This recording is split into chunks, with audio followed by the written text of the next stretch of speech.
ஒரு அருமையான நாள் என்ன அப்படின்னா சேது சார் வைதேகி மேடம் அவங்களுடைய திருமண நாள். இந்த திருமண நாளைக்கு நித்தியானதான குழு மூலமா நமக்கு ஒரு அருமையான காலை உணவு ஏற்பாடு பண்ணி கொடுத்துருக்காங்க. நம்ம யாருடைய குழந்தைகள்?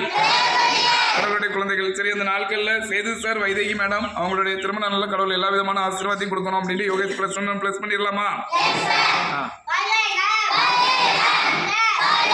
இன்று திருமண நாள் கொண்டாடும் சேது சார் அவர்கள், வைதேகி மேடம் அவர்கள்